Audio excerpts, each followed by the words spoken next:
C'est parfait. Salut à toi, Moumou. J'espère que tu m'entends Bonjour, est-ce bien. que vous m'entendez bien également? Normalement, moi, je t'entends bien, donc ça devrait aller. Le chat Ouais, va c'est te le parfait. dire. Est-ce que tu vas bien? Oui, Alors c'est vraiment par amour pour Loulou que je me lève tôt. En fait, je travaille Vous êtes très très tard. américain? Et Ah donc oui? c'est rarissime que Alors le vous êtes matin je sois présent dans la vraie vie. Mais là, non, non, là, ça me fait très plaisir d'être là. Voilà, je démarre bien la journée. Une journée d'anniversaire donc. Oui, oui, Voilà, je rentre après-midi. dans une nouvelle ère. Et je suis très content de le faire en votre compagnie. Alors, sur un plan professionnel, je me remets difficilement de la séquence de France Info. Sur Gaza, je Sur pense que Gaza, vous ouais. l'avez vu, Oui, j'ai vu. c'est-à-dire l'invitation d'un agent immobilier, hein. Le On va l'appeler président comme de ça, l'Union des métiers et de l'hôtellerie, là, ouais, ouais. Franck Delvaux. de France, qui est plus occupé par les hôtels et les restaurants que par la vie des gens et qui a été invité. Alors, je ne lui en veux pas lui, à la limite. Il a été invité. Bon, il répond à une invitation de France Info, mais pour savoir si, en mettant, comme le dit des confrères, en mettant de côté l'aspect politique, comme si c'était de la politique, un génocide, est-ce que vous pensez que c'est viable une Riviera à Gaza? Donc une Riviera, c'est des hôtels de luxe, des piscines, enfin Ah tout oui. ça, un peu comme ce qui se passe dans le sud-est de la France, du côté de la Côte d'Azur. Et il va démarrer, je terminerai là-dessus, mais il va démarrer, je vous invite à aller le voir si vous ne l'avez pas vu, il va démarrer par le fait de dire qu'il était honoré que Donald Trump ait pris l'exemple des Rivieras françaises pour parler de Gaza et pour parler donc de la déportation claire, nette et précise des Gazaouis, et que ça se passe. Alors, j'avais alerté, je ne sais pas si vous l'aviez vu, mais j'avais alerté il y a, je crois, une semaine ou deux. J'avais alerté sur la dérive de. J'alerte régulièrement depuis des mois sur les dérives de France Info. Alors, à ce niveau-là, je ne sais plus si on peut parler de dérives. Mais les dérives de France Info, j'avais fait un microscope spécial sur lorsque Caroline Yadan, la pro-génocidaire avec un Est, je le dis toujours, avait sommé France Info de retirer un bandeau où il parlait d'otages palestiniens et il s'était exécuté avec des messages de la directrice de la communication disant: Ah oui, chère Caroline, t'inquiète pas, le service com, ce sont des Lucky Luke, on a tout retiré avec des smileys. Oui, des Waouh! cœurs et tout, ouais. Et aussi, on Ouais, a vu qu'elle postait depuis longtemps des messages oui, similaires, en de fait, en soutien à soutien à Israël, Yadan, aux Israéliens. anti-LFI, enfin bon, et pro-israélien, mais dans le sens pro-gouvernement israélien. Médiateur de France Télé aussi, je sais pas si t'as vu. Pardon. Oui, absolument, absolument. Oui, j'en ai même parlé de ça. Tu parles du modérateur, c'est ça? Oui, le modérateur, enfin Oui, le compte X du médiateur France Télé qui retweetait oui, aussi des messages je anti-LFI. l'avais projeté. Je l'avais projeté à l'écran Oui, c'est vrai. pour voir l'étendue des dégâts. Et là, là, ils ont atteint, et je le dis sans plaisanter, sans exagérer plutôt, toutes les semaines en bouclant ma chronique, je me dis, ça ne peut pas être pire, et chaque fois c'est pire. Il y a pas, et là, il y a encore un truc de innommable qui vient d'être fait sur les grandes gueules d'RMC, les grandes gueules du Moyen-Orient là sur I24 Oui, News. sur Je vous 24, en ouais. parlerai tout à l'heure, mais c'est Ouais, ouais. juste incroyable. Ça tombe sous le coup de la loi et ça n'est jamais puni, ça n'est jamais poursuivi. Je ne comprends pas pourquoi. Twitch en direct, franchement, ça va, tu t'en sors bien. Tu t'en sors bien, parfait. Voilà. Merci.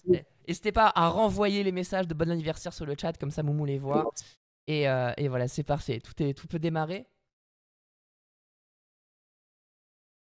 Alors justement, c'est vrai que c'est la question que beaucoup de gens se posaient sur le chat. Après, on parle un peu plus de critiques médias.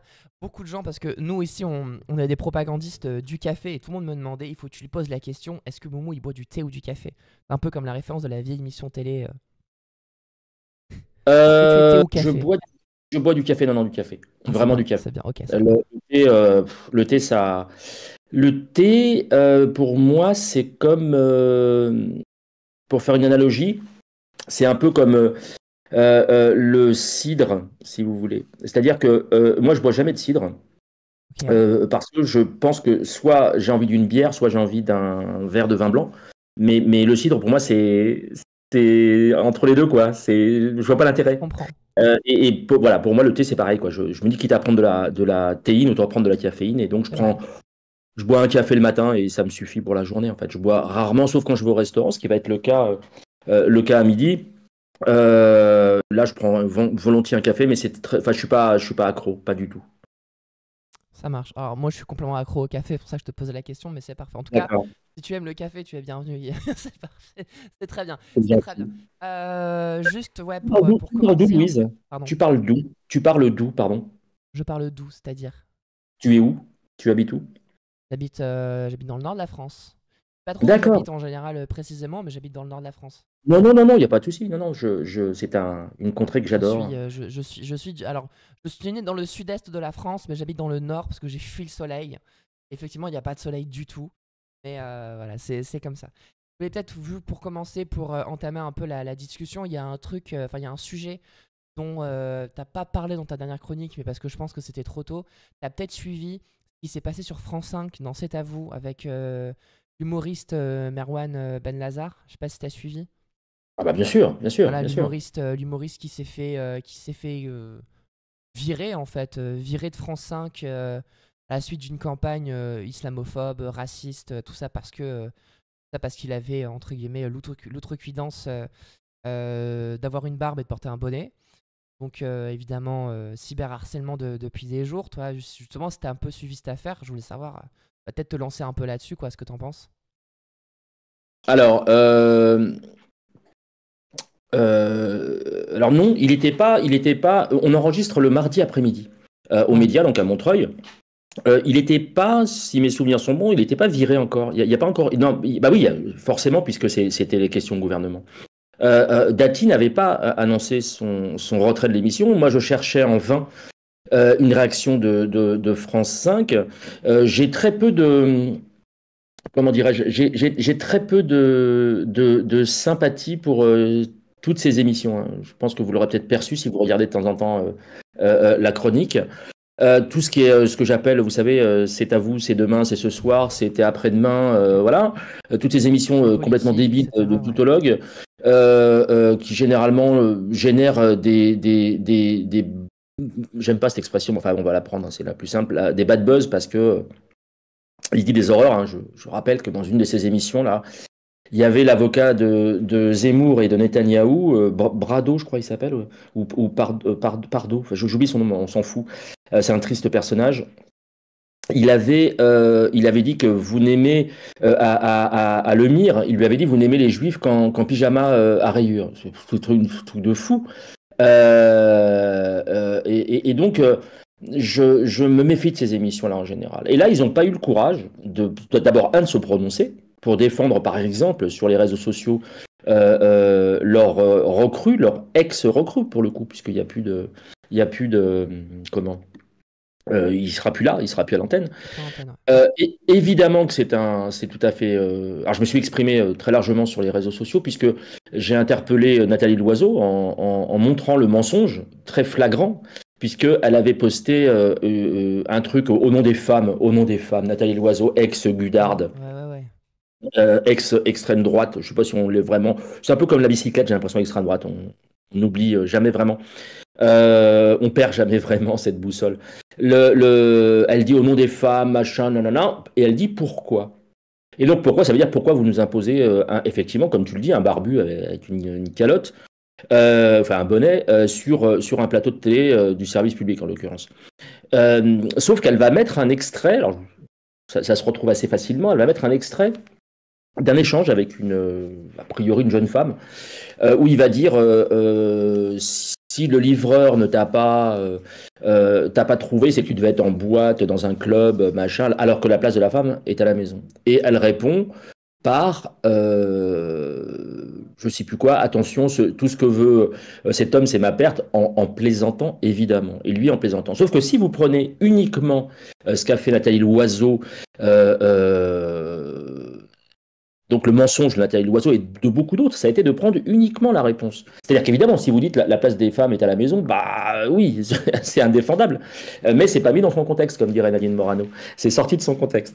Et donc voilà, j'ai trouvé je trouvais le procédé absolument dégueulasse et qui montrait bien effectivement, c'était un procédé purement raciste. En fait, l'islam n'a rien à voir avec ça, la charia n'a rien à voir avec ça. Ça, c'est pour ce tweet-là. Après, il y a d'autres tweets qui me posent problème. C'est clair et net, hein, je suis pas d'accord, mais ça ne vaut pas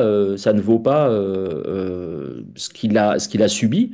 Ça reste un humoriste. Et sur le fond, je dis bien sur le fond, il n'y a pas de, comment dirais-je, il n'y a pas de raison sur la chronique de pouvoir le blâmer, l'attaquer sur quoi que ce soit. C'était une chronique. Moi, je le suis, cet humoriste, je suis beaucoup d'humoristes, mais lui, je le suis depuis, je sais pas, au moins un an. J'ai jamais rien trouvé à redire du contenu, du fond de ses stand-up, de ses prestations. Et je ne comprends pas que ça ait pris une tournure comme, un peu comme vous savez, Ménel, la fameuse chanteuse, la magnifique. Je dis ça affectueusement, hein.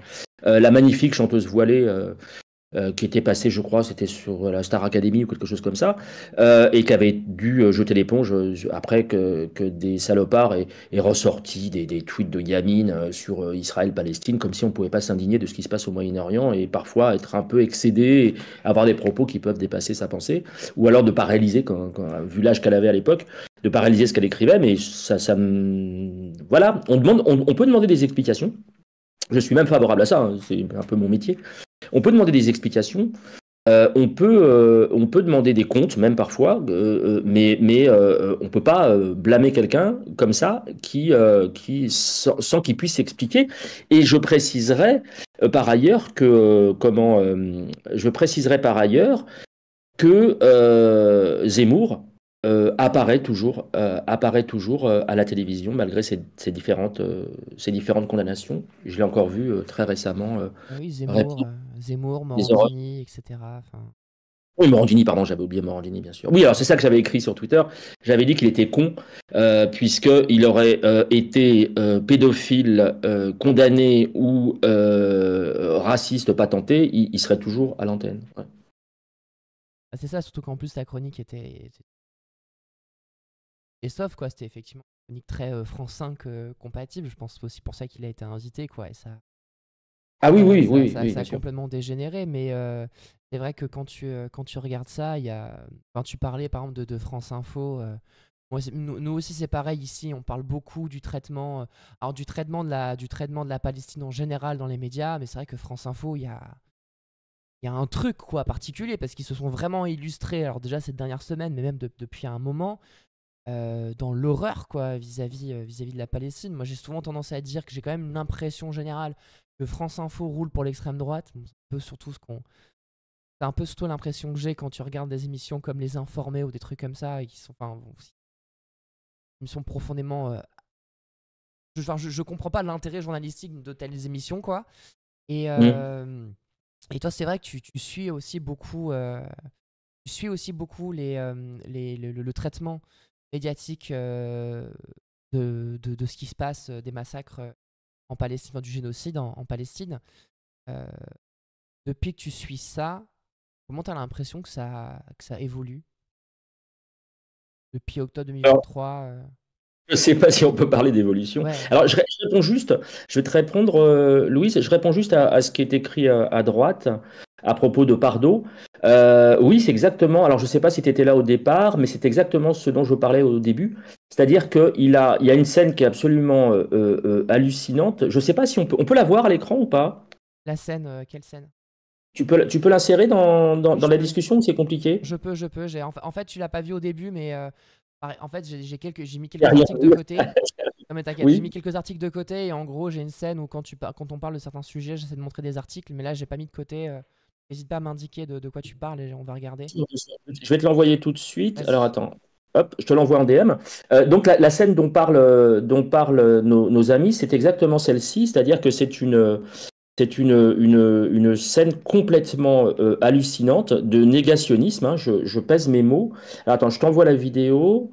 Tu l'envoies en Elle est DM là. Discord ou Alors attends, Twitter? hop, coupe le son. Voilà. Je l'envoie. Non, alors non, si je l'envoie sur Discord, je vais me prendre les pieds dans le tapis. Pas de souci, pas de Là, je souci. suis en train de te l'envoyer en DM de Twitter. Ok, ok. Et effectivement, cet avocat fascisant a nié le fait que les Africains aient été déportés. J'ai rien reçu perso.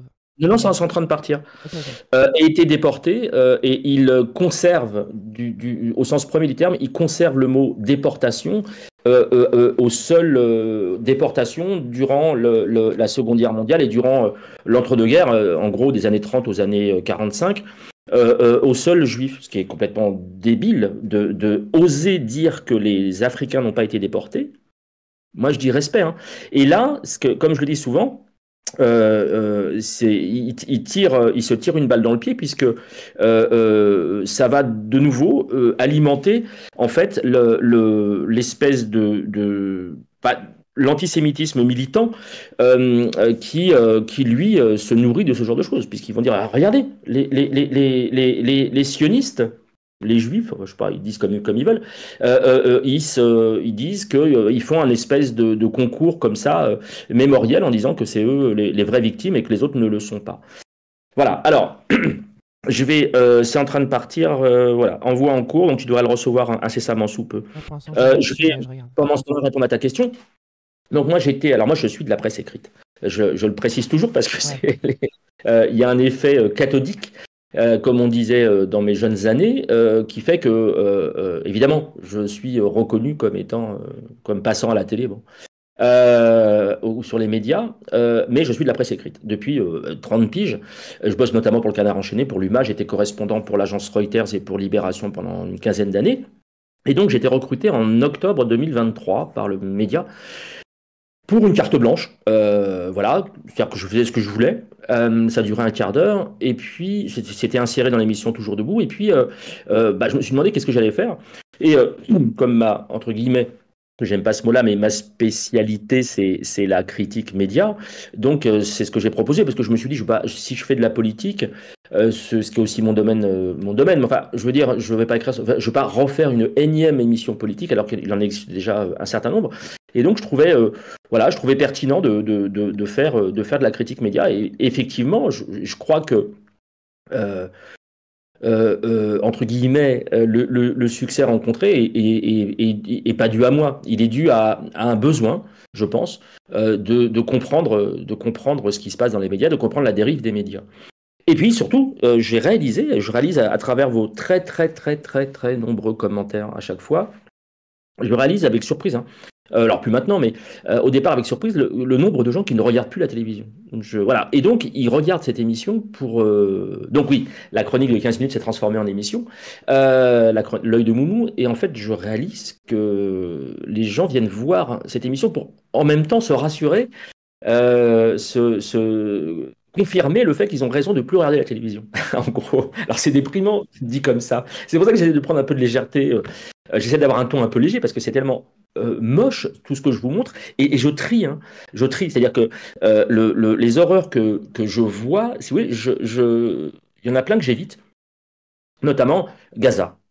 Alors, Ouais. je vais préciser que j'étais un recruté en octobre, voilà quoi, juste après le 7 octobre. Donc Ouais. évidemment, même si j'essaye de trier et de diversifier, c'est une lame de fond.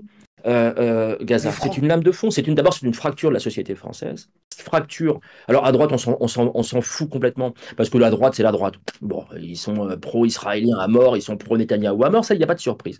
Par contre, c'est à gauche, d'une part, et dans les médias d'autre part, et plus largement dans la société française, il y a eu une fracture dreyfusarde, j'ai envie de dire.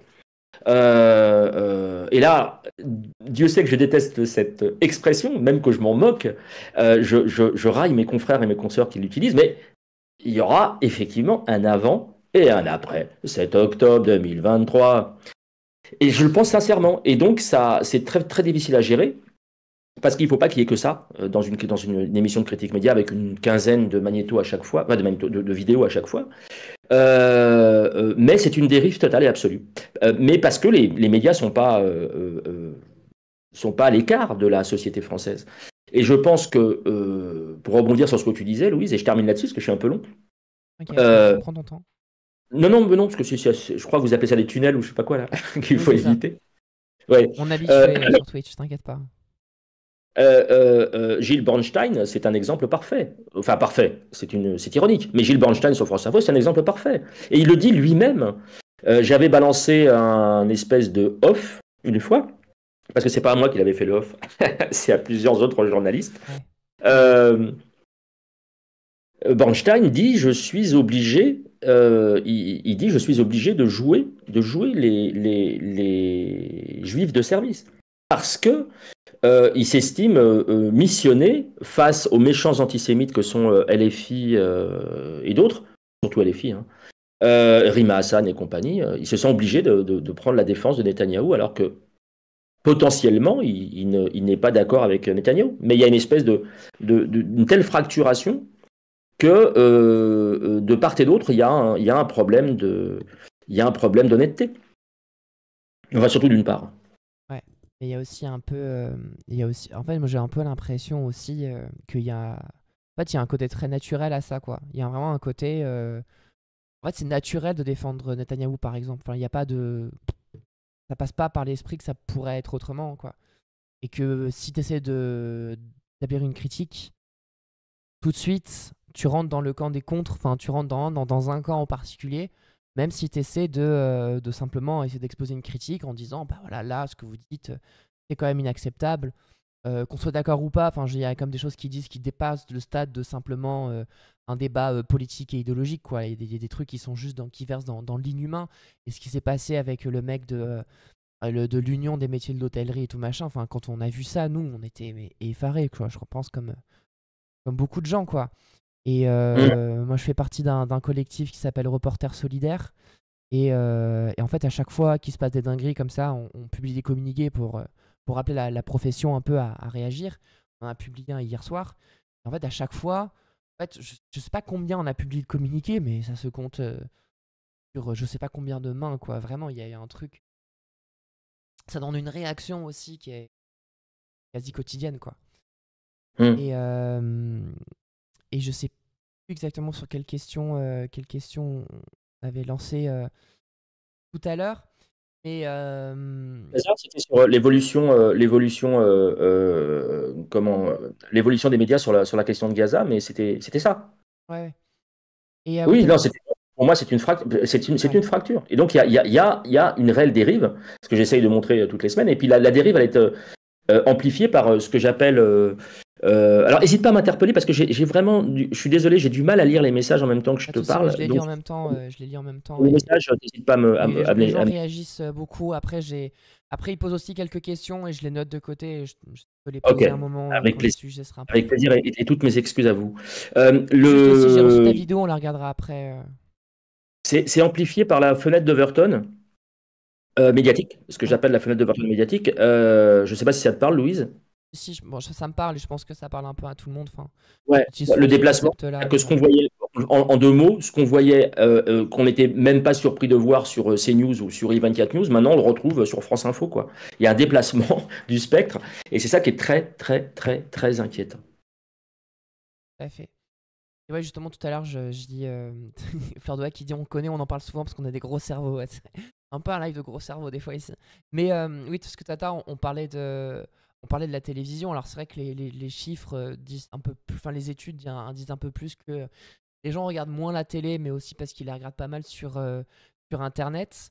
Enfin, c'est vrai que moi, c'est pareil, par exemple. Je regarde plus vraiment la télévision, à part quand je suis dans un café qui a la télé. Tu vois, des fois, c'est souvent branché sur BFM TV, par exemple, dans les cafés, donc j'en profite un peu pour regarder. À chaque fois, je trouve ça assez affligeant, quoi.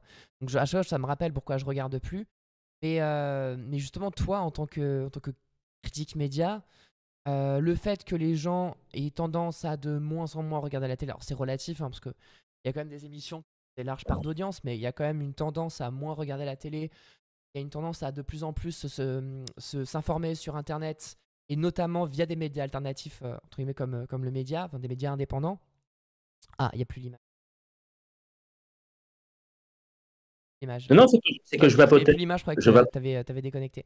Mais tout sur cette question des médias indépendants, je Mhm. pense que toi, c'est une dynamique qui va continuer. Enfin, on parle souvent du manque de confiance dans les médias. Est-ce que tu penses que c'est vraiment une réalité, quoi? Comment, mais... Oui, oui, il y a un manque de confiance. L'intérêt des médias indépendants, là, il y avait à la fête de l'UMA, pour la première année, il y avait un village des médias indépendants. Ouais. C'était vachement bien. J'y ai, entre guillemets, siégé un petit moment derrière la banderole, évidemment, du média. Et on était tous là. Arrêt sur image, Acrimed, Blast, voilà, Ouais, c'était vachement j'ai bien. été. Je crois que la dynamique. Alors, le désamour, c'est un fait, hein, c'est une enquête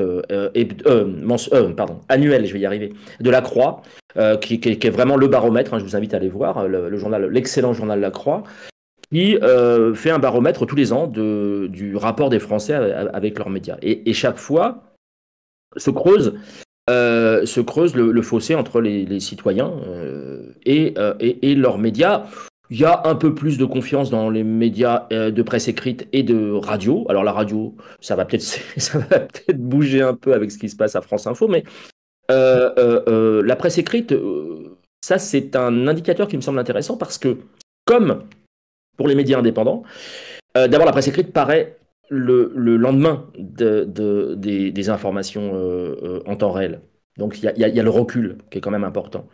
Et le fait est qu'on adhère à un journal, comme on adhère à un média, un média indépendant. Adhérer, ça ne veut pas dire qu'on paye. Hein.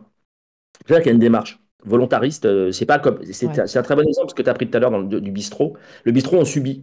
En gros, alors moi, je le précise, je l'ai déjà dit, quand il y a ces news dans un bistrot, je demande à ce que soit on change la chaîne, soit je quitte l'établissement. Tout simplement, je Oui, oui, n'accepte pas ces news. Et j'essaie de je faire comprends. comprendre, en plus, c'est souvent des cafés rebeux, j'essaie de leur faire comprendre gentiment qu'en fait, c'est la chaîne de Zemmour, quoi. Et Ouais. généralement, ça marche. Ils changent. Ils vont, ils vont faire le moins pire, à savoir BFM TV. Et, euh, et certains croient, ils l'ont dit, croient que c'est le même propriétaire. CNews et BFM, c'est rigolo. Et du coup, voilà, il y a une confusion totale là-dessus. Mais on adhère donc aux médias comme le Média TV ou Blast, par exemple, parce qu'on y va. Parce qu'on va se connecter, parce qu'on va rechercher la dernière vidéo, parce que voilà. Et je trouve ça bien. Donc, dans le meilleur des cas, on paye, évidemment, quand on en a les moyens. Mais c'est pareil pour Twitch. Hein. Je connais. Alors, je sais pas comment tu fonctionnes, mais je connais plein de gens enfin, quelques-uns qui vivent de Twitch, quoi. Et je trouve ça bien. Et c'est pareil, bah, on Ouais. vient se connecter avec la facilité qui a été la mienne tout à l'heure. On vient se connecter et je trouve ça. Je trouve qu'il y a une. Voilà, je pense que ça va être. Ça peut être pérennisé par la fidélité et l'engagement des gens qui vont suivre et qu'on a une nouvelle forme de lectorat. Lectorat, c'est au sens large, hein, c'est y compris Ouais. audiovisuel. Et moi, je vois, et je termine là-dessus. Pardon, excusez-moi. N'hésite J'espère que je vais pas passer. à boire un peu d'eau si t'as besoin.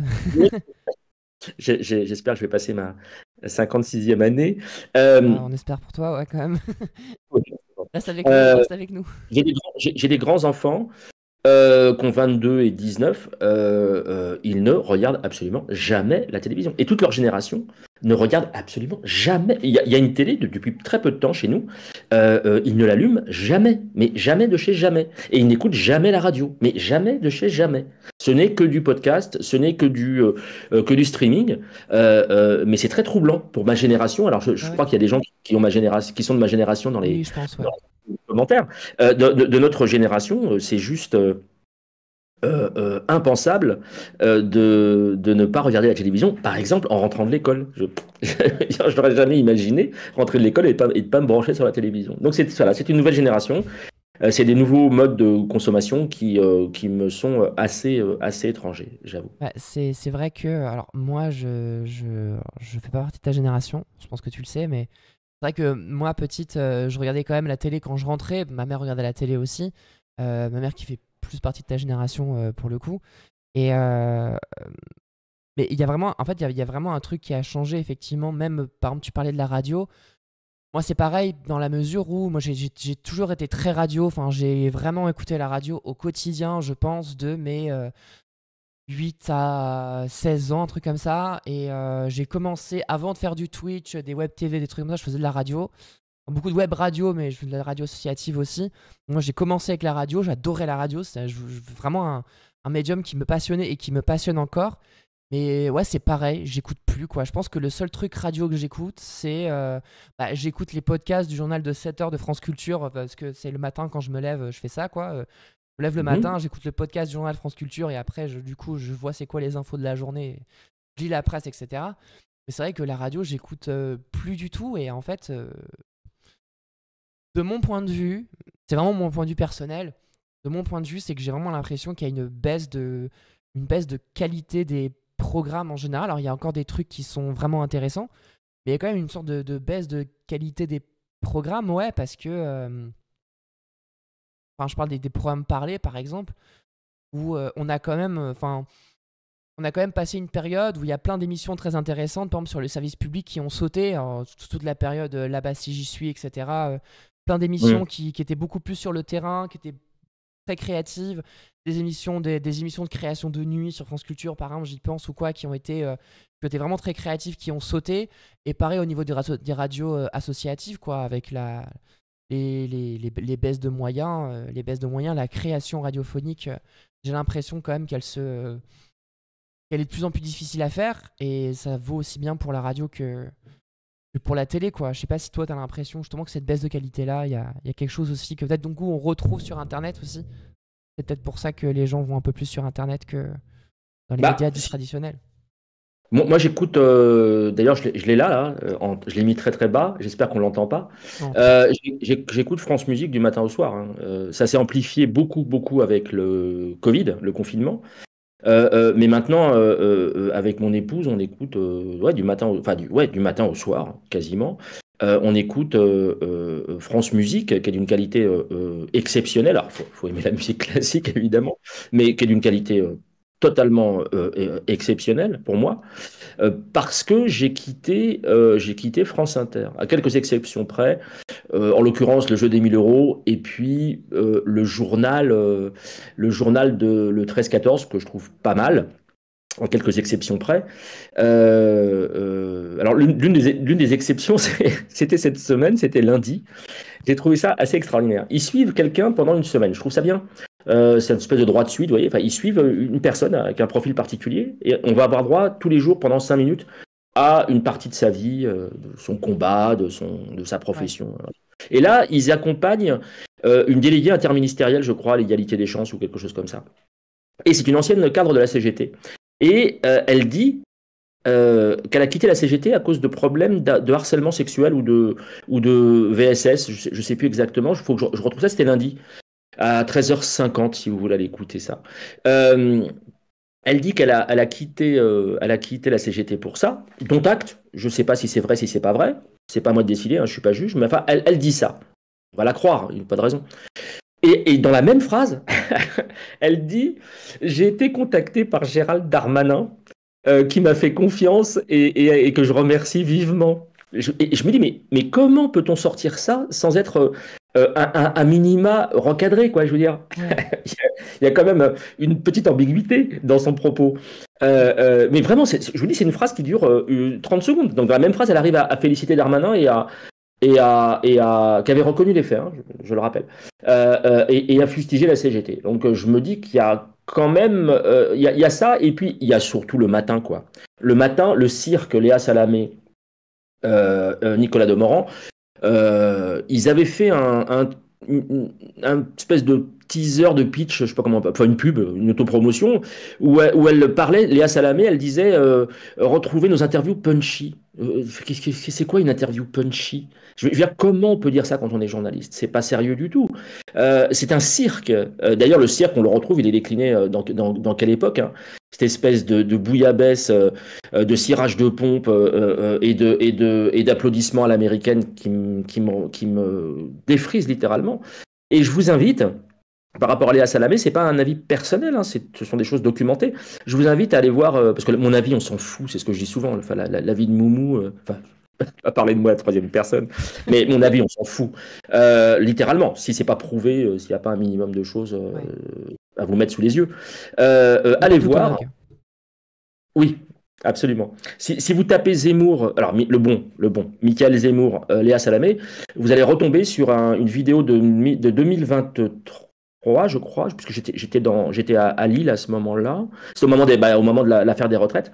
Et vous allez tomber sur cette vidéo complètement hallucinante où elle apprend, genre elle n'a pas bossé du tout ses dossiers, elle apprend l'histoire des 1200 euros, que tous les retraités n'auront pas 1200 euros. Et elle découvre ça, mais comme, je veux dire, un auditeur lambda. Elle est quand même journaliste, elle devrait quand même préparer un peu ses dossiers.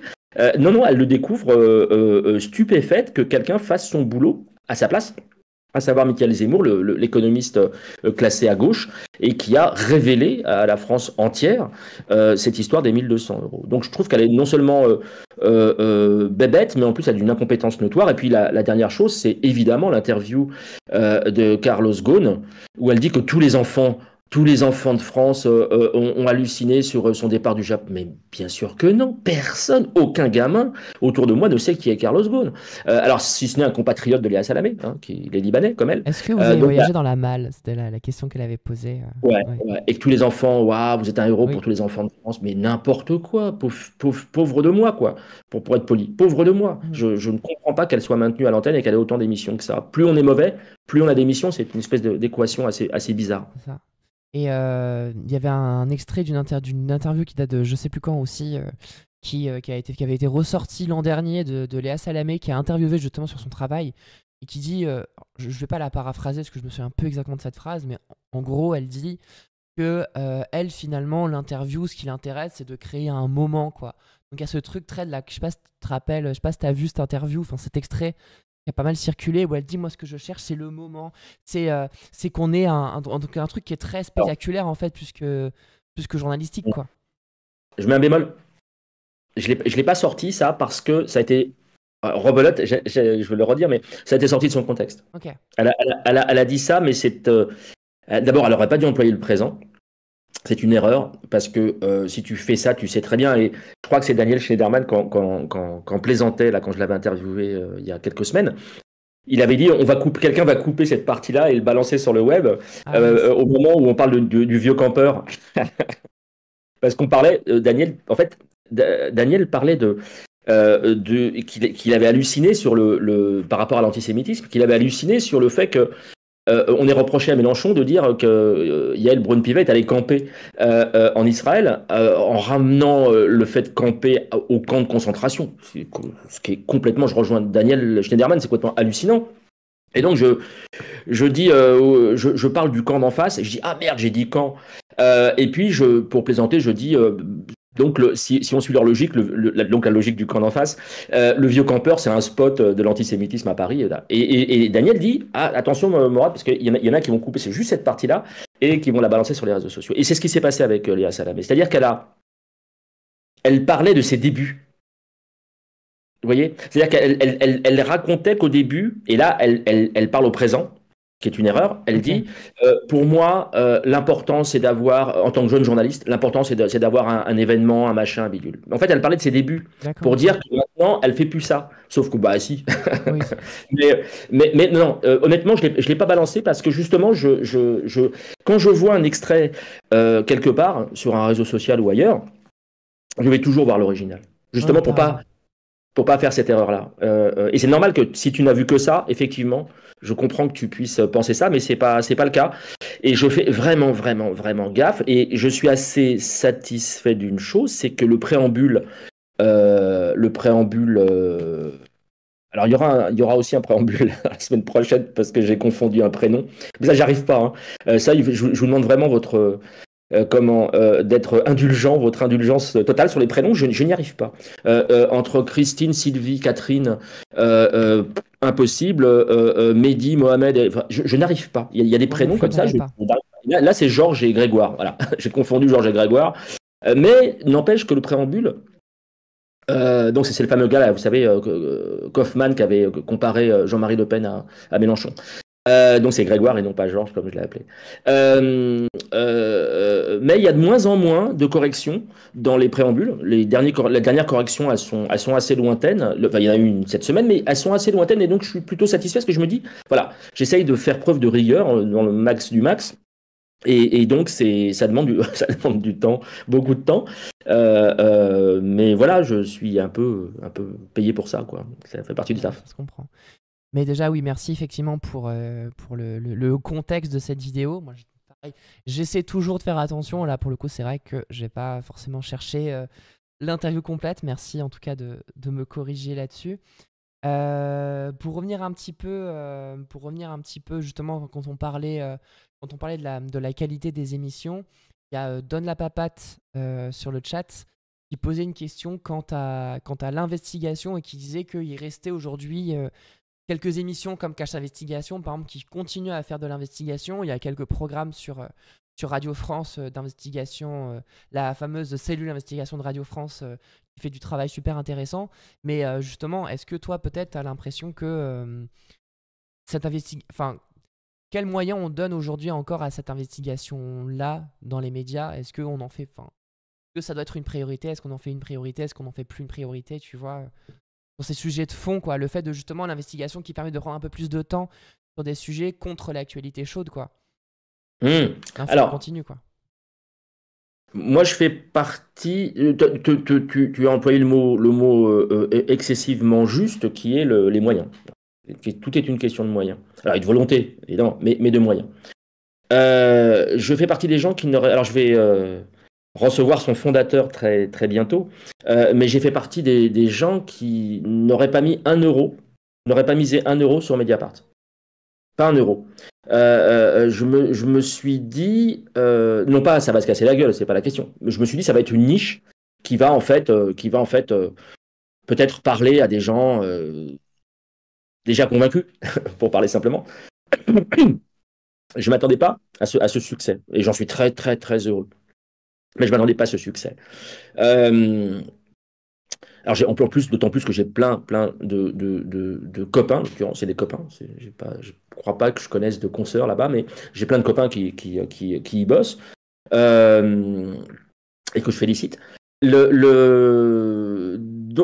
tout n'est pas sombre. Tout n'est pas CNews, tout n'est pas les guignols. Alors, ils me plient. Les guignols de frontières, là. Je ne sais pas si vous connaissez Oui, oui. le média des deux. Avec Oui. Éric Ténière et d'autres, là. Je sais plus comment il Jordan s'appelle, l'autre qui est trop bien coiffé à chaque fois, là. Je sais pas comment il s'appelle. Machin. Ouais, ouais, qui est C'est insupportable aussi. marrant, les Jordan et les Kevin. Ils me font rire parce que ils se prennent réellement, je pense, pour des grands reporters, pour des Ouais. baroudeurs, des journalistes d'investigation, alors que c'est des clowns. Et ça, c'est la bonne nouvelle, par contre. Enfin, aussi, la bonne nouvelle, c'est qu'à droite, enfin à droite, à l'extrême droite, ils n'arrivent pas à faire ce job du tout. Parce qu'ils n'arrivent pas à se détacher de leur rôle militant. Enfin, militant, partisan même. Ils n'arrivent pas à s'en dépêtrer. Au point de sortir des énormités. Il faut aller voir chez Hanouna ce qui se sort comme nombre de conneries. Je parle sur Europe, hein. Le nombre de conneries, comment il s'appelle, Gauthier Lebret, là. C'est un bon. Mais je devrais faire une frise avec leur tronche sur le plateau. Ils n'arrivent pas. Et alors, Dieu sait qu'ils ont les moyens, pour le coup, puisque Bolloré crache, attire l'arigot, et puis même, comment il s'appelle, Kretinsky, qui va sortir sa chaîne avec la bande organisée là, du printemps Réel républicain. TV, là. Enfin, ça a changé de nom, je Ouais. crois, mais c'était le projet, c'était Réel Oui, TV ça au a changé de départ. nom, mais ouais, on va l'appeler Réel TV. Moi, je dis toujours RPR, hein, je me fais pas chier avec les Ouais, ouais, changements de nom, ouais. il passe Je sa vie. comprends. Euh, donc, moi, je les classe pareil, enfin, j'en ai rien à foutre. Les gens qui votent Marine Le Pen à 19h59, je les mets dans le même sac. Euh, Sauf que l'extrême droite, ils vont voter 1 minute avant, hein. Voilà, ils ont les moyens, mais ils n'y arrivent pas. Et c'est très troublant d'ailleurs, hein, qu'ils ne sortent absolument aucune affaire. Ils sortent aucun dossier, aucune révélation. Enfin, c'est du CNews, quoi. Ils ne font que commenter. Voilà, c'est très troublant parce que je pense à droite de la droite, il doit quand même y avoir des journalistes un peu sérieux, un peu bosseurs. Et en fait, on a quoi en face de nous? On a Géraldine Vosner, on a des clowns, on a Le Point, on a l'Express, on a voilà, des journaux, des chaînes de télé et des journalistes qui ne font pas du tout le job. Et ça, c'est pas un avis, hein. C'est pas un avis personnel. Je dis pas qu'ils font mal leur job, je dis qu'ils font pas le job. C'est-à-dire que je vous mets au défi, c'est ce que je dis un peu pour les éditocrates, ceux qu'on appelle les éditocrates, je vous mets au défi de me trouver un reportage, une enquête, une révélation au cours des 25 dernières années de la part de ces gens-là. Alors, je ne parle pas pour les plus jeunes, mais trouvez-moi Trouvez-moi, et je ferai amende honorable, trouvez-moi une seule enquête, une seule révélation de ces torchons et de ces chaînes toutologues, comme tu disais, ces chaînes de toutologues, pardon, voilà, je vous mets au défi. Bah, souvent, quand ils sortent des révélations, c'est des trucs qui sont pas. Comment dire? Qui se révèlent au final être soit des fausses révélations parce que c'était déjà su, soit des pseudo-révélations complètement éclatées. Je pense par exemple, alors j'ai complètement oublié le nom de ce journaliste. Enfin, journaliste, je mets des guillemets parce qu'il est il est connu pour dire absolument n'importe quoi, qui avait écrit cette pseudo-révélation, cette pseudo-enquête dans Le Point, je crois, sur le fait qu'Alexis Corbière et Raquel Garrido avaient embauché une femme de ménage sans papier, quelque chose comme ça, je crois. Aziz Zemouri. Voilà, Aziz Zemouri, voilà, merci. Merci. Et qui avait sorti cette enquête, alors qui n'était pas qui n'était pas son premier coup d'essai, qui avait sorti cette enquête vraiment très bizarre. Je me rappelle, mais la première fois que je l'avais lu, j'ai trouvé ça très étrange. Et en fait, 2 jours plus tard, on s'est rendu compte que c'était absolument faux, que la femme de ménage en question, c'était une arnaque absolue et que c'est allé au point où ça allait au point justement, ça allait jusqu'à ce que le point retire l'enquête parce que c'était affligeant de nullité, quoi. Eh ben, Gernel est toujours invité sur le service public, Et ouais. le matin par Demorand et Salamé. Il n'a pas de problème, c'est le patron du Point. Et Géraldine Vosner, qui est l'une des red chefs du Point, parce que dans une rédaction, il y a plusieurs rédacteurs en chef, Ouais. et rédactrices en l'occurrence, est toujours invitée sur les plateaux de télé, hein. Malgré les 40 bobards et saloperies. Bobards et saloperies, hein. Je vous rappelle que c'est elle qui a dit qu'il n'y avait pas de journalistes palestiniens. Et donc on pouvait se les payer gratuitement. On en est à 145, je crois, d'assassinés par l'armée génocidaire d'Israël. Ah, ça dépend les sources. Ça dépend les sources, genre RSF et d'autres assos comme ça disent plutôt autour de 140. Je crois que le bureau des médias à Gaza dit que c'est un peu plus, mais on est autour entre 140 et 200, quoi. Oui, c'est ça. Sachant que RSF,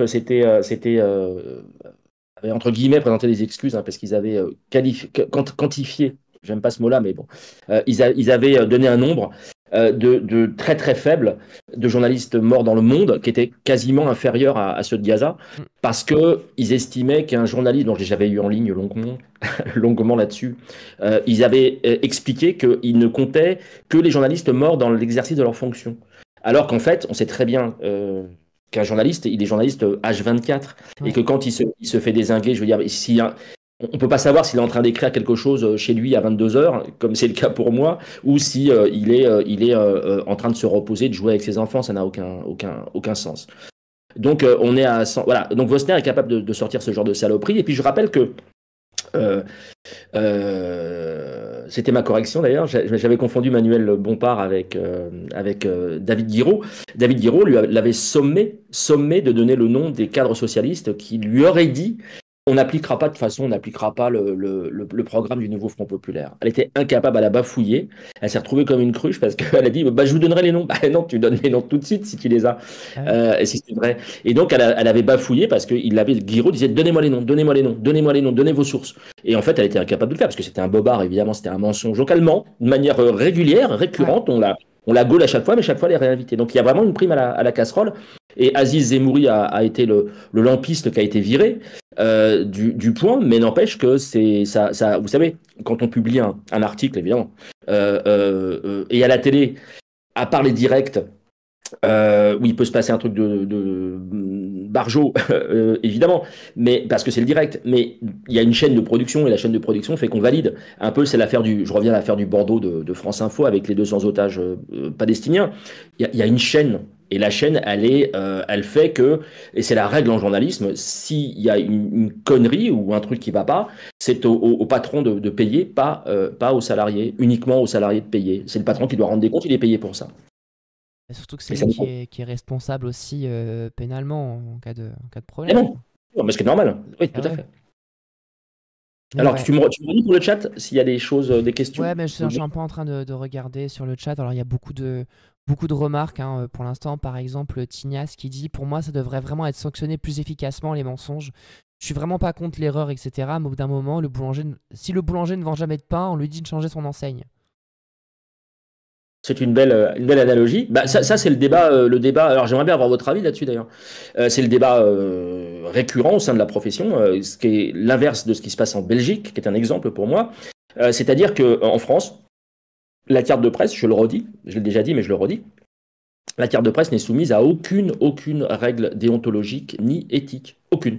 C'est-à-dire que vous pouvez sortir la pire horreur, le pire bobard de la Terre, façon Ruth Krief par exemple, qui est une menteuse, une serial menteuse comme Caroline Fourest, voilà, en plus âgée.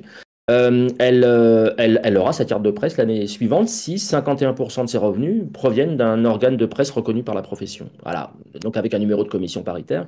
C'est la seule condition. C'est-à-dire qu'on ne vous demande rien, on ne peut pas retirer la carte de presse à quelqu'un. C'est fou, Ouais. hein. Je trouve ça hallucinant. Ouais, je crois Et qu'à moi, la je suis... rigueur.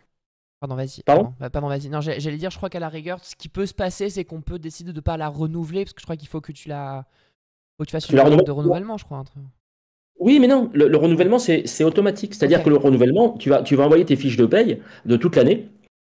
Et si 51% de tes revenus proviennent de la presse, tu auras ta carte de presse. On ne peut pas t'opposer, ah, vous avez menti, vous avez triché. Non, non, ça ne marche pas.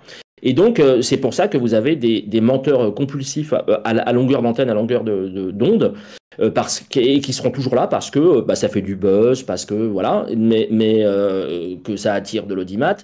Mais il y a pas de condition, aucune condition de déontologique à avoir. Donc, c'est ça qui pose problème. Moi, je suis pour. Alors, on va pas l'appeler comme ça ça va nous renvoyer à Vichy. Mais je suis pour un conseil de l'ordre des journalistes, bien sûr. Je suis pour qu'on puisse sanctionner un journaliste sur des bases éthiques et déontologiques. Enfin, je pense que tous les confrères et consoeurs de critiques médias, je pense a priori, on est tous d'accord là-dessus. Il doit y avoir des sanctions, des vraies sanctions, et que la commission de la carte de presse, la CCGIP, la commission de la carte d'identité des journalistes professionnels, n'a pas les prérogatives qu'elle devrait avoir, mais pareil pour l'ARCOM, hein, soit dit en passant. Bah, justement, il y a quelqu'un, alors c'est la Cigale Gabi sur le chat, qui demandait qu'est-ce que fait l'ARCOM. Et moi, je rajouterais peut-être, parce qu'il n'y a pas d'instance de sanction, un peu comme un ordre, justement, un ordre des médecins, comme tu disais, mais un ordre des journalistes. Mais il y a le conseil, alors je sais plus c'est quoi le nom exactement, c'est le conseil de déontologie des journalistes, qui est en fait, bon, qui est un peu un truc qui rend de temps en temps des avis quand on le saisit, mais vite fait, quoi. Je- Qu'est-ce que font ces organismes-là et à quoi ils servent, en fait? Alors, ne prononcez pas ces mots pendant que je bois, s'il vous plaît. Pardon, Merci. pardon. J'ai un clavier là en face de moi. Non, non, je plaisante, je plaisante. C'est pas si tranché que ça. Euh, alors, le Conseil de déontologie journalistique et de médiation, CDJM, il a été créé il y a quelques 2-3 ans, je crois. Il est là uniquement, comme tu l'as dit, pour rendre un avis. Donc, pas de sanction.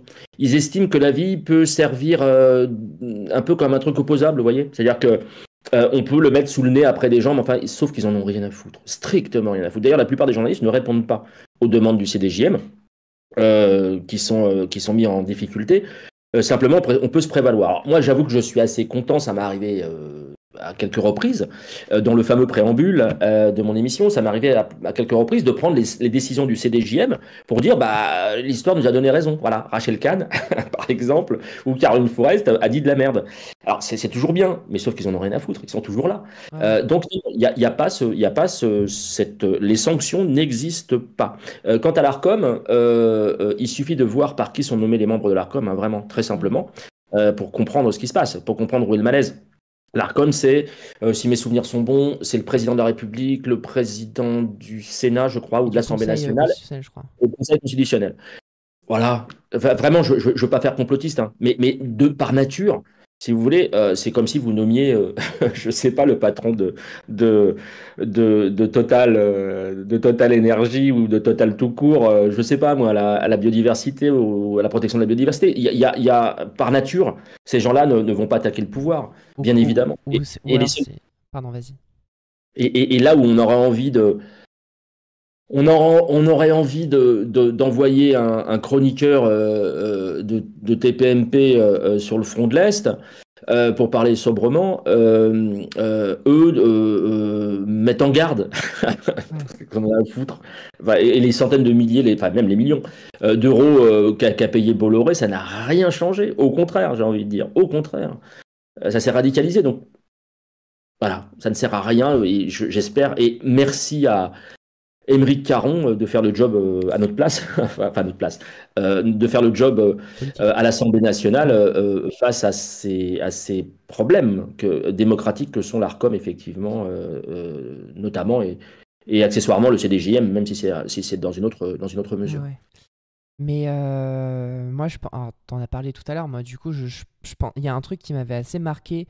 Alors, je me souviens plus exactement du contexte, mais j'avais écouté une interview avec des journalistes d'Arrêt sur Image qui disaient que, alors effectivement, en France, la critique média, c'est quelque chose qui est extrêmement compliqué en général, mais surtout pour les journalistes. Les journalistes adorent venir parler de leur travail, de présenter leur travail, etc. Répondre à des questions critiques de leur travail, c'est très compliqué parce que, et on le voit d'ailleurs dans les articles d'Arrêt sur Image, il y a très souvent, ils mettent très souvent contacter le journaliste n'a pas voulu répondre à nos questions, etc. Ils n'aiment pas critiquer leur travail. Et il disait que dans d'autres pays, enfin, comment dire, ailleurs, même ailleurs en Europe, c'est quelque chose qui se fait beaucoup plus facilement. C'est-à-dire que la critique média se fait beaucoup plus facilement. Les journalistes sont un peu plus à l'aise avec l'idée qu'on critique leur travail et de pouvoir y répondre. Toi, tu sais un petit peu, enfin, t'as un peu cet avis-là aussi, justement, toi qui fais de la critique média. Alors toi, t'es peut-être un peu moins dans le devoir contacter les journalistes en question, parce qu'en plus, tu t'attaques un peu à des figures aussi, souvent, et Mmh. peut-être moins à des petites mains, entre guillemets. Mais quand même, est-ce que c'est facile de faire de la critique média en France, quoi? Alors, je précise une chose, ce que j'avais dit au départ, c'est que je suis de la presse écrite. Et dans l'UMA ou dans le Canard, il m'arrive très régulièrement de faire des papiers sur la critique média. Et donc de critiquer des dérapages de journalistes ou d'organes de presse. Et donc je suis aussi confronté au fait d'appeler et de devoir demander. Et effectivement, non, non, je suis entièrement d'accord avec mes confrères. Je crois que c'était Loris Guémard, je crois, Arrêt sur Image. Je suis entièrement d'accord et je confirme ce que tu dis. C'est-à-dire que la profession en France a un tel melon que ils sont incapables de se remettre en cause. Et ce que je fais là, l'histoire du préambule où je fais des mea culpa quand j'ai fait des conneries, ben c'est presque salué parce que ça vient. Enfin, c'est presque salué. Non, c'est salué de manière régulière, mais c'est ça qui me pose problème. C'est salué alors que c'est une démarche tout à fait normale de faire ça. Et c'est salué parce que ça, personne ne le fait. Enfin, ils sont rares. Vous savez, c'est un peu comme l'histoire des fact-checkers, des décodeurs. En fait, les décodeurs qui, eux, c'est même pas un melon qu'ils ont, c'est une pastèque ou un melon jaune du bled. Ils se prennent pour des snipers. Enfin bon, en fait, ils ne font que le travail que doit faire chaque journaliste, Oui. tout simplement. Vérifier l'info, c'est quand même délirant.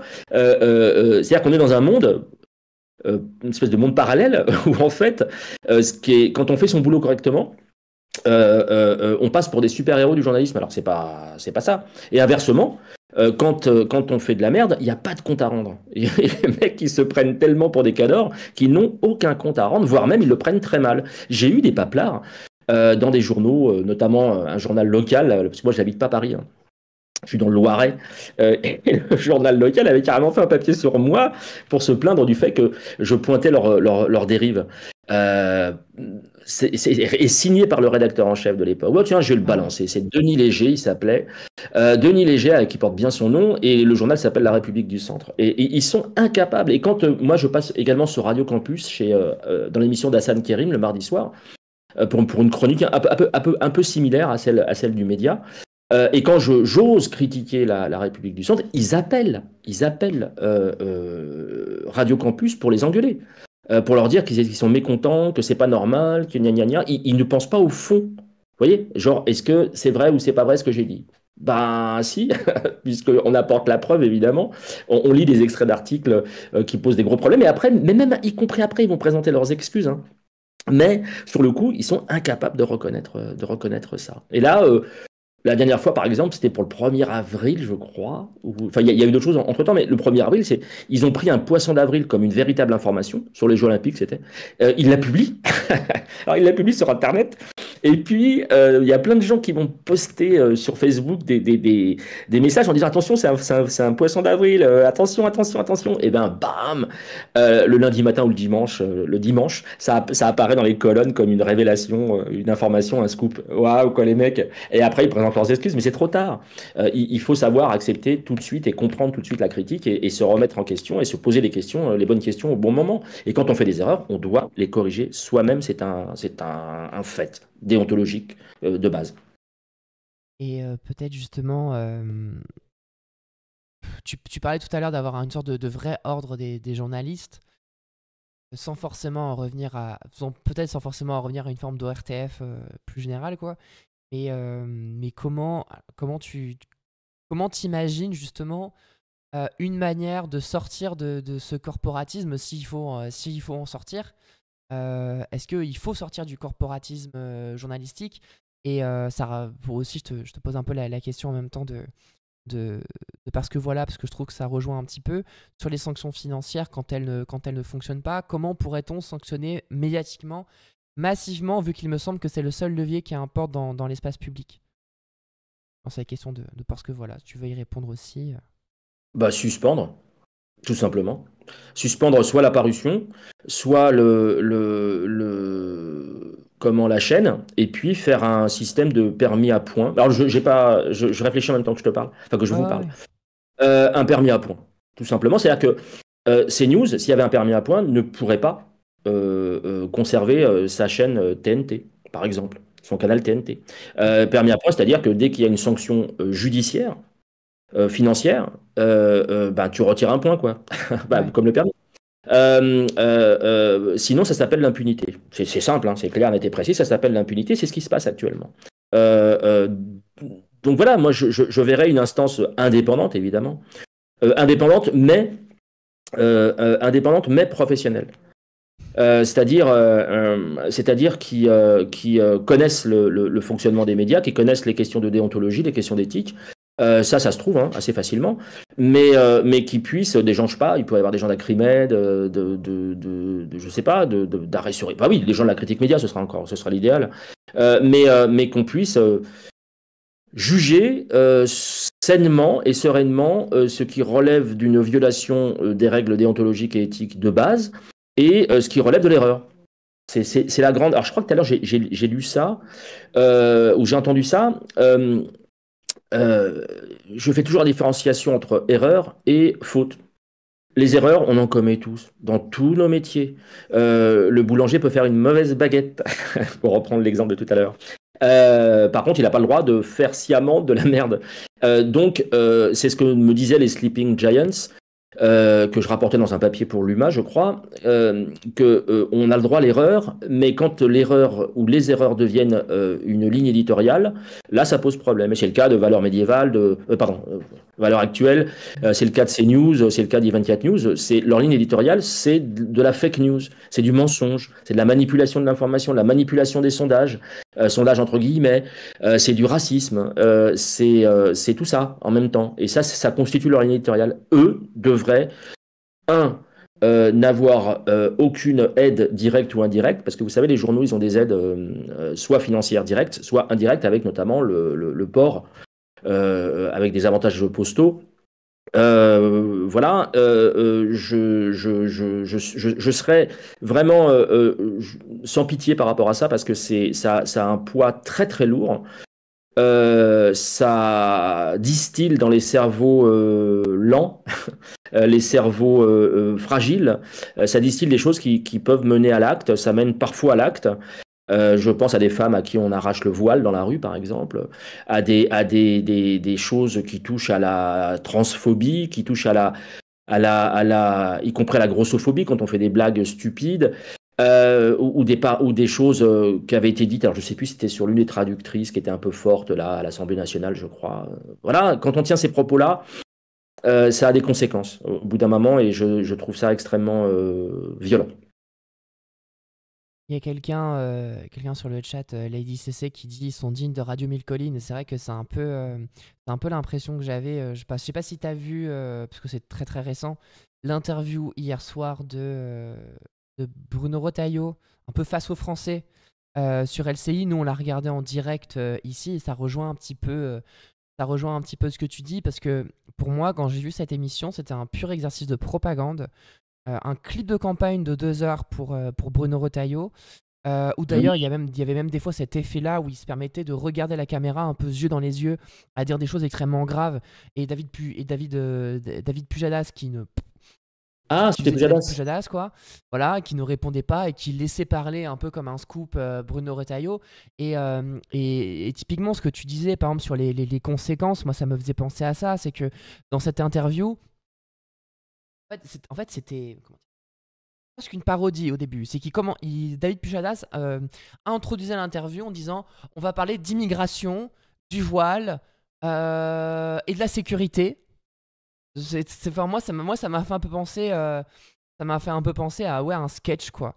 Et il y avait une femme, et deux femmes qui répondaient très bien, mais il y en a eu une notamment, je crois que j'ai oublié son nom, je crois que c'est Lilia Bouziane, qui était déjà interviewée médiatiquement et qui était la seule femme voilée, on va dire, du plateau de Français sélectionnés, qui répondait extrêmement bien à Bruno Retailleau, mais malgré tout, voilà, moi je me dis, c'est vrai que les conséquences de ce genre d'interview, elles sont pas Mhm. du tout envisagées par les journalistes et les personnes qui les organisent, quoi. Parce que enfin, il y a des propos qui étaient d'une violence. Alors, heureusement qu'il y avait cette personne et une autre, j'ai oublié son nom, qui était présentée comme une mère au foyer à Marseille, qui avait du répondant, parce que sinon, c'était un pur clip de campagne de 2 heures. Et typiquement, ça devrait être sanctionné, quoi.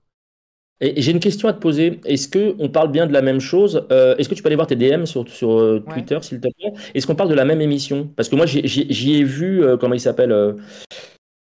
J'y ai vu Darius Rochebain. Il y avait Darius Rochebain. Ah oui, Alors, attends, oui.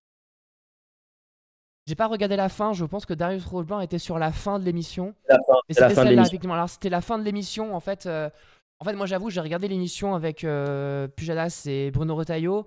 Quand ça D'accord. s'est fini et qu'il y avait les réactions politiques derrière, j'ai un peu coupé parce qu'il était Non, je 23 heures comprends. et j'en Je pouvais comprends. plus. J'en pouvais plus. Puis voilà. Est-ce que tu as moyen pour nos amis qui n'ont pas vu l'excellent résumé qui dure quelques secondes d'Hugo Bernalicis? Est-ce que tu peux le diffuser ou Je c'est peux le compliqué? diffuser la vidéo. Ouais, je peux montrer la vidéo. D'ailleurs, j'ai pas montré la vidéo que tu m'as envoyée. On va la regarder C'est après. pas grave. Ah oui, il n'y a pas de souci. On va la regarder après.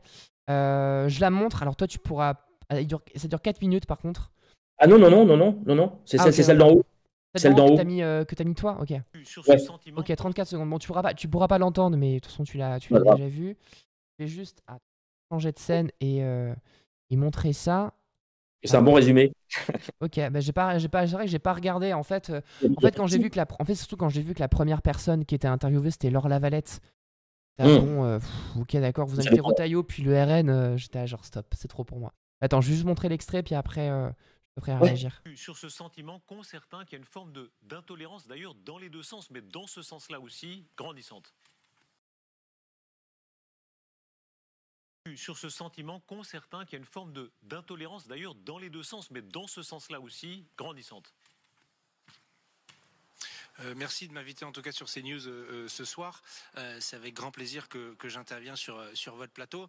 J'ai l'impression que vous focalisez Précisez beaucoup votre sur les pensée, pardon, sujets monsieur le député, d'extrême droite monsieur le dans la député, soirée. précisez votre pensée. Vous voulez dire Pardon. que les propos qui ont été tenus là, on n'a pas le droit ça fait pas partie de la liberté d'expression? Oh bah je pense qu'il y aura quelques signalements à l'Arcom, Ah, c'est j'imagine bien joué. demain, peut-être même pas par moi, juste par les gens qui Ouais, regardent et votre il dit, alors émission. je crois qu'on ne le voit pas. Bon, Sur ce c'est sentiment terminé? qu'ont C'est terminé, ouais. C'est terminé. On ne le voit pas dans l'extrait, mais il dit vous m'avez fait passer à 23h30 une fois que tout le monde est couché, quoi, en gros, hein, en dernier, Ouais. et que voilà, que c'était pas normal non plus. Donc voilà, tu en es la preuve vivante. Hein, t'as décroché évidemment avant la fin. Mais voilà, je trouvais que là comme j'écrivais sur le tweet que j'avais mis, que quand il y va, Hugo, c'est pas en deux chevaux. Sous-entendu que démarrer par CNews, Ouais, merci ouais. de m'accueillir sur CNews, c'est costaud, quoi. Il Alors envoie du lourd. juste pour résumer, parce que le son de la vidéo, le son de l'extrait que t'as mis était assez faible, donc je crois qu'il y a des gens qui n'ont pas trop entendu.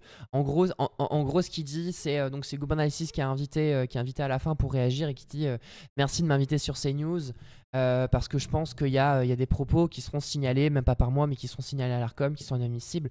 Et Darius Rochebain qui répond attendez, précisez votre pensée, vous voulez dire que les propos qu'on vient d'entendre, ils ne relèvent pas de la liberté d'expression, quoi, en gros, en quelque sorte. Enfin, déjà, bon, la réaction. la réaction de Darius Rochebin. Darius Rochebin, bah, d'ailleurs, à chaque fois qu'on regarde une vidéo, une interview où il y a Darius Rochebin, je me fais toujours cette réflexion où le chat me le rappelle à chaque fois. J'aime toujours rappeler d'où il vient et pourquoi pourquoi il s'est, entre guillemets, réfugié en France aussi. Notamment que c'est quelqu'un qui a été accusé d'harcèlement moral, quoi, d'harcèlement sexuel, je crois. Non, d'harcèlement moral, il me semble. Et que voilà, c'est un sacré personnage. Mais oui, cet extrait, il est incroyable. Mais toute l'interview, enfin, si t'as l'occasion de ne serait-ce que d'en regarder des extraits, peut-être, regarde-en parce que en fait, pour moi, c'était vraiment un cas d'école de ce qu'aujourd'hui la dérive pseudo-journalistique peut vraiment faire de pire, quoi. C'est qu'on est vraiment dans. C'était un clip de campagne d'1h30 pour Bruno Retailleau, avec la même mise en scène à l'américaine de LCI, donc tu vois le personnage arriver un peu comme dans un match de catch, quoi, avec la musique et tout. Enfin, il y a vraiment cet effet-là de mise en scène qu'on retrouve aussi sur BFM TV. Moi, j'avais retrouvé un peu le même dispositif quand il y a eu le fameux débat, alors c'était il y a 2 ans, je crois, Mélenchon-Zemmour à la télé, où tu avais même limite de la musique de rock derrière en mode y rentrer en match de combat, quoi. Enfin, c'était un peu combat de MMA presque. Et ils adorent faire ça comme ça. Et c'était un clip de campagne d'1h30 de Retailleau. Et j'ai trouvé ça vraiment affligeant. Et je trouve qu'il y a vraiment un contexte. Enfin, c'est un truc que j'ai l'impression de dire souvent. Mais il y a vraiment un contexte médiatique où la parole raciste, la parole discriminatoire en général se libère tellement que il y a vraiment un effet Radio Mille Collines, quoi. Oui, bah, je parle toujours des médias Mille Collines, hein, maintenant, parce que je les englobe tous, ils se ressemblent tous, malheureusement. Ils sont très nombreux. Et puis, ça réouvre le débat aussi de savoir est-ce qu'on doit intervenir partout sur les différents médias Mille Collines. C'est un débat qui est ouvert. Moi, je suis pas super tranché là-dessus parce que, si je l'étais il n'y a pas longtemps, il y a encore quelques mois, je dirais, j'étais pour ne pas y aller. Par exemple, ne pas, quand on est élu de gauche, ne pas aller sur CNews. Là, je suis un tout petit peu plus tranché grâce à des gens qu'on retrouve dans les tops, comme Manuel Bompard, comme Yann Brossa, par exemple, qui font le job. Ils y vont, mais ils y vont armés. Armés, et ils y vont pour apporter la démonstration, la preuve, comme l'avait fait très brillamment Yann Brossa. Je crois que c'était avec l'un des jeunes gars là de Bolloré. Il lui avait démontré qu'il faisait pas son travail. Il avait dit sur le plateau, il avait dit mais dans ce cas-là, faites votre travail de journaliste si vous n'êtes pas au courant de l'information que je suis en train de vous conter. Ouais. Et pareil pour Bompard. Bompard avec c'était face à Rultel Krief lorsqu'elle avait dit que Et sur CNews, Rultel Krief. Non, LCI. Mais elle avait dit. Non, ça aurait pu se passer, honnêtement, ça aurait pu se passer sur CNews. Ouais. Elle avait dit. Ah mince, j'ai oublié son nom, je suis désolé. Une candidate. Ah, j'ai honte d'avoir oublié son nom. Une candidate aux législatives dont le frère avait été assassiné par un policier d'une balle dans le dos. Amel Bentoutsi. Oui, c'était un trou de mémoire. Amel, bien sûr. Amal, pardon. Qu'elle avait tenu des propos homophobes. Et en fait, c'était faux. Et ça avait été prouvé bien avant que Rultel Krief revienne avec cette espèce de dégueulasserie, cette espèce de serpillière sale. Et là, il l'avait recadré, mais vraiment recadré. Vous n'avez pas le droit de dire ça, madame. Vous n'avez pas le droit de dire ça. C'est un mensonge, c'est une fake news. Donc voilà, quand on y va pour faire ce job-là, bah maintenant, je me dis que ça vaut quand même le coup. Parce que au lieu de se laisser faire comme ça a été trop longtemps le cas, il y a beaucoup de gens me demandent mais pourquoi ils portent pas plainte systématiquement quand il y a des attaques anti-LFI, anti-palestiniens, racistes et ainsi de suite. Je pense qu'ils le font de plus en plus. Enfin, je pense pas. Je suis pas là pour penser. Ils le font de plus en plus. Et ils gagnent, comme Ercilia Soudet récemment ou Daniel Obono, qui a fait condamner en appel Zemmour. Et de plus en plus sur les plateaux, ils ne se laissent plus faire et c'est tant mieux. C'est tant mieux comme ça. Il y avait une petite question de Bakwa Macno sur le chat. Peut-être juste tu peux rappeler, c'était quoi Radio Mille Collines ? Oui, bien sûr, c'était l'un de mes premiers, l'un de mes tout premiers reportages. J'étais très très jeune journaliste. C'était au Rwanda, le 8 avril 2014, a démarré l'un des plus importants génocides de l'histoire, puisque on estime entre 800 000 et 1 million de Tutsis massacrés. par les... C'est 94, non, plutôt? J'ai dit quoi? T'as dit 2014. Ah non, non, bien sûr, 1994, oui, oui, pardon, autant pour Oh, moi. t'inquiète. En avril 1994. Et, donc, il y a eu parmi les collaborateurs, au sens Nuremberg du terme, il y a eu parmi les collaborateurs du régime Hutu, donc c'était le président s'appelait Habyarimana, son avion avait été dézingué, sans jeu de mots, et ça a donné en fait l'appel. Ils ont lancé l'appel à travers une radio qui s'appelait Radio Mille Collines à massacrer les Tutsis, et c'est là qu'a démarré le génocide en fait. Et donc on appelle radio ou télé Mille Collines, mais moi je dis média parce que c'est les deux. Média Mille Collines, on les appelle comme ça en référence à cet épisode-là, puisque je rappelle qu'à Nuremberg, le procès de Nuremberg, donc Seconde Guerre mondiale, procès des dignitaires nazis, il y a eu notamment un ou des, alors je ne sais pas si c'est des, mais au moins un journaliste propagandiste du Troisième Reich qui a été condamné parce que on a estimé à très juste titre qu'il faisait partie du processus génocidaire et que ok, toute proportion gardée, je renvoie à ce qu'on disait tout à l'heure avec Louise, à savoir que tout ça a des conséquences dans la vraie vie et que ce qu'ils font là, ça devrait, et ça sera peut-être un jour, je sais pas, ça devrait être sévèrement puni. Alors, il y a Lady CC qui dit que alors ça, j'étais pas au courant que la présentatrice principale de Radio Mille Collines avait été condamnée à la prison à vie. Ah bah voilà, bah merci. Moi j'avais oublié cet épisode-là. Merci de le préciser. Ouais, c'est ça. Bah ça tombe pour moi sous le coup d'une logique implacable, à savoir que les médias ont une responsabilité quand il se passe ce genre d'événements gravissimes. Effectivement, oui, je suis entièrement d'accord là-dessus. Moi, vous savez, la critique média, c'est aussi de dire clairement qu'il y a, et sinon je ne ferai pas des flops, hein, c'est dire qu'il y a une responsabilité. Ouais. Il y a une responsabilité, c'est-à-dire une responsabilité professionnelle et au sens large pénale des journalistes parce que c'est pas, ils vendent pas des baguettes de pain, hein, pour revenir à notre truc de tout à l'heure. Ils vendent baguette de pain, on peut en mourir, hein, si elle est frelatée, mais ça façonne les esprits. Ça vient influer sur le vote qui va mener au pouvoir des gens comme Marine Le Pen, par exemple. Tout ça, c'est un processus. Il n'y a pas... vous savez, au procès de alors oui, c'était au procès de Nuremberg. Il y avait ce truc là, j'ai un bouquin d'ailleurs là-dessus, sur les bourreaux, ça s'appelle les bourreaux volontaires de Hitler. C'est signé Goldnadel, Goldhagen, pardon, Goldnadel. J'ai pas de bouquin de Goldnadel chez moi, je vous rassure. Goldhagen, c'est brillantissime ce bouquin, les bourreaux volontaires de Hitler, et ça explique qu'en fait, on peut pas arriver, un tyran ne peut pas arriver à ses fins s'il n'a pas le peuple derrière lui. Et donc ça montre, vous savez, ces fameux gens qui, pendant ces procès, Fleuve, disaient moi j'ai fait que fermer la porte du train, moi j'ai fait couvrir la porte du camp, moi je n'ai fait que faire descendre les gens des wagons. Enfin, vous voyez, les gens se dédouanent en disant c'est pas moi, je suis pas le bourreau, je suis pas le dernier à avoir fait. Moi, à la limite, on peut même dire j'ai fait juste rentrer les gens dans les chambres à gaz, quoi. Et donc c'est non, tout le monde est coupable, tout le monde devrait être responsable, et c'est pas le cas malheureusement. Donc oui, c'est très bien d'avoir précisé pour le Rwanda. C'est ce qui devrait arriver, j'espère, qui arrivera. Peut-être pas dans ces proportions-là, mais j'espère que des gens auront des comptes à rendre, notamment des Rachel Kahn, par exemple, qui par haine des Arabes, haine totale, absolue des Arabes, racontent les pires horreurs sur les plateaux de télé, les pires mensonges, et j'espère qu'ils paieront un jour. Sincèrement, j'espère qu'ils paieront. J'espère aussi.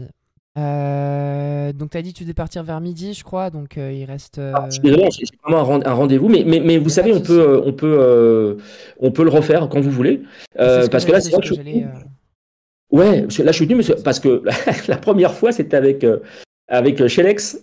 Oui. Shelex, ça devait durer, je ne sais plus combien, 1h30, ça a duré 8 heures. On s'est couché on a fini à 2h du mat, enfin, c'était incroyable. Mais le dernier, c'était beaucoup moins long, c'était 5 heures, je crois. Et puis, l'avant-dernier, puis là, le dernier, c'était 3 heures. Mais voilà, j'estime effectivement qu'un format c'est pour ça que je t'ai demandé de commencer plus tôt, parce que je sais très bien, pour le coup, maintenant, même si je maîtrise pas l'outil, mais je sais très bien que ça peut pas, 1 heure et demie, c'est faible, hein, parce que ça crée des petites Ouais, non, frustrations. bien sûr. Mais après, voilà, Et moi, que c'est nous, parce que moi, je suis habitué, c'est mon créneau, tu vois, les matinales, d'inviter des gens un peu, de faire des interviews d'1 heure, 1 heure et demie, 2 heures. Mais en tout cas, tu reviens quand tu veux. Et puis, si c'est plus arrangé pour le soir, on pourra s'arranger de faire un créneau un peu plus long le soir et tout. Enfin, ce serait vraiment bien qu'on se refasse ça. Au plaisir. moins, on a pu introduire un peu pas mal de sujets aujourd'hui et je pense que c'était super intéressant. Et pour les gens, si jamais il y a des gens dans le chat qui connaissent pas ton travail, notamment via l'œil de Moumou, bah, bon, je t'invite à les regarder quand même, parce que c'est très bien. Est-ce que peut-être il y a quelque chose là sur les dernières minutes qui restent, un mot de la fin, quelque chose que tu as envie de dire particulier? Non, j'ai pas de mot de la fin. Je voudrais une dernière question, Ouais. plutôt. Et non, mais une dernière question qui est sur le chat. Une question qui est sur le chat. Là, j'en ai pas mal. Ah mince.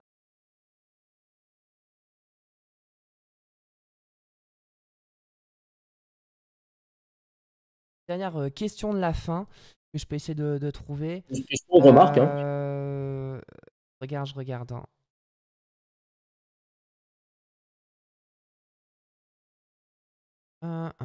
Pardon, c'est vrai que là j'ai un peu un bug technique de mon côté, mais je vais regarder sur mon téléphone, pas de souci. On va monter une dernière petite question du chat en essayant de pas te prendre trop de temps. Là sur mon téléphone, ça bug un peu, c'est parfait. Ah, attends, je sais comment je. Comme ça quelques secondes, pardon, je t'enlève de la caméra quelques. Sur mon Discord. Il y a une question, alors je ne sais pas, je sais plus de qui est posé la question, mais c'est quoi le positionnement global des personnes qui œuvrent dans la technique et administrative de ces médias?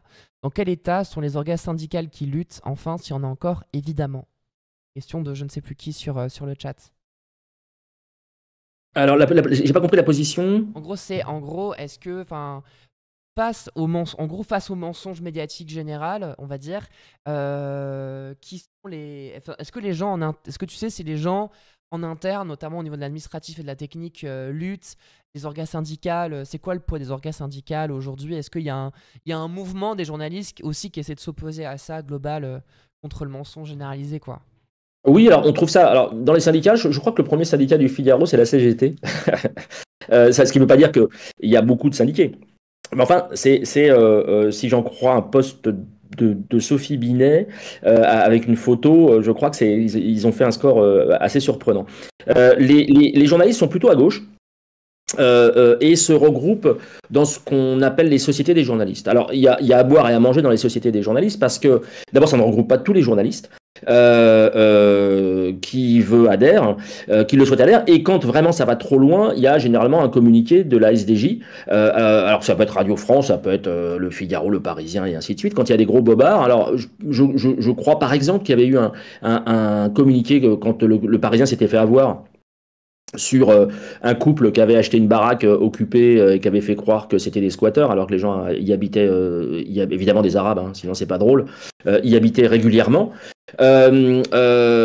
Inversement, France Info, à ma grande surprise, j'en parlais la semaine dernière, à ma grande surprise, France Info, décidément, la SDJ, qui aurait dû normalement défendre le salarié qui va être viré, hein, le salarié qui a fait le bandeau de 100 otages palestiniens, ils auraient dû le défendre, logiquement.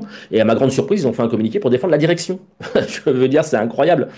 Donc, il y a à boire et à manger. La résistance, elle est plutôt, sur une échelle de Richter, elle est plutôt faiblarde, elle est à 4. Et les épisodes qui se sont passés à iTélé, par exemple, sont rarissimes, c'est-à-dire une grève générale.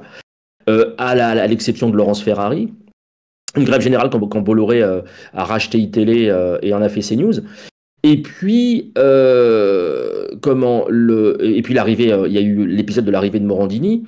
Et puis, on va voir justement ce qui va se passer là. Ça va être très intéressant de voir jusqu'où, et là j'essaie de répondre à ta question, jusqu'où vont aller les salariés d'M6. Donc, pour le coup, ça répondra à ta question. Jusqu'où vont être capables d'aller les journalistes et les salariés d'M6 sur la venue annoncée d'Hanouna. Ouais. Et là, ils ont commencé à protester. Est-ce qu'ils vont aller jusqu'au bout? Et honnêtement, je ne jugerai pas. C'est trop fastoche de juger depuis son fauteuil des studios montreuillois. Donc je ne jugerai pas.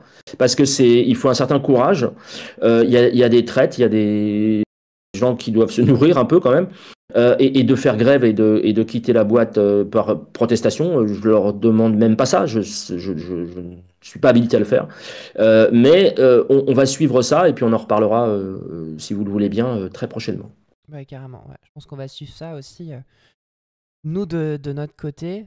Bah, en tout cas, merci beaucoup. Je vais te laisser aller à ton rendez-vous. Peut-être il est midi. Oui. Alors, si on pouvait juste voir, pour imager mon propos de tout à l'heure, la Ouais. vidéo que je t'ai envoyée en DM. Ah On oui, peut la pardon, voir? c'est vrai. Désolé. Dans Ah, la discussion, j'ai c'est pas complètement grave. oublié. Mais on va la regarder. Et puis si tu vas faire un dernier commentaire dessus, carrément. Alors attends, je vais essayer de la Ouais, je retrouver. vais le faire avant, c'est pour vous montrer Ok. l'incroyable violence, jusqu'où ça peut aller. Et ça, c'est le genre d'image que j'hésite parfois, mais là, je vais la passer quand même. J'hésite à passer à l'antenne parce que c'est d'une violence que je trouve extrême. Je vous laisse écouter. Pardon, c'est pas mon émission. J'avoue. Non, t'inquiète. Non, mais c'était Trop bien le lancement. C'était comme dans ton émission, c'était marrant. Je vais la mettre et désolé. puis après. Des À francophones travers. qui appartiennent à la même nation que la mienne, entendre des personnes de confession juive, puisque deux de vos intervenants portent une kippa, de les entendre parler de déportation me gêne terriblement. Je ne comprends. Non mais attendez, Non, arrêtez, c'est pas nos termes. Il y a des mots qui ne sont pas acceptables. Moi je n'accepte pas. Je ne vous ai pas Sachez, arrêté.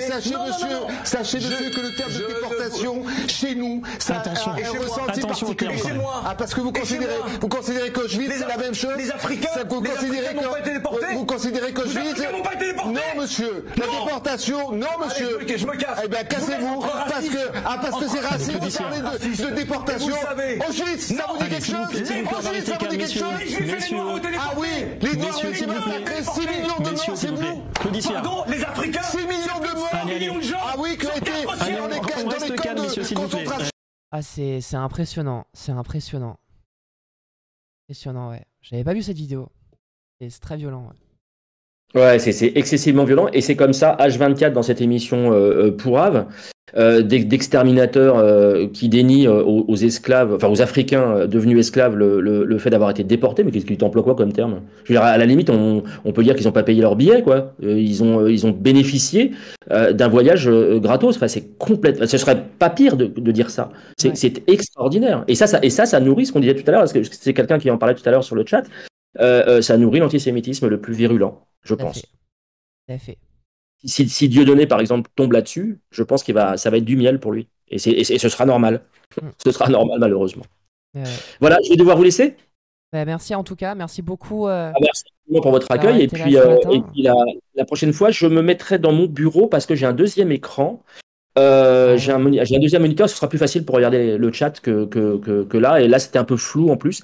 Mais voilà, je créerai des conditions plus favorables la Pas prochaine de fois. Et soucis, je me on connecterai. s'organisera ça. On s'organisera ça pour prendre un peu plus le temps. Ouais, c'est toi qui, s'il te plaît, je suis désolé de te dire ça comme ça, mais c'est toi qui dois me relancer parce que sinon je suis un peu bordélique dans mon Oui, non, il n'y agenda. a pas de souci. Non, mais t'inquiète pas. Ah. De toute façon, c'est normal. Hein, c'est normal. C'est mon émission. C'est moi qui relance. C'est normal. C'est parfait. Il n'y a pas Ok. de souci. Bon, bonne journée, bon week-end à Bah, toutes toi et à aussi. tous. Et puis merci, prenez soin de vous et puis j'espère à très bientôt derrière À très bientôt, la ouais. lucarne.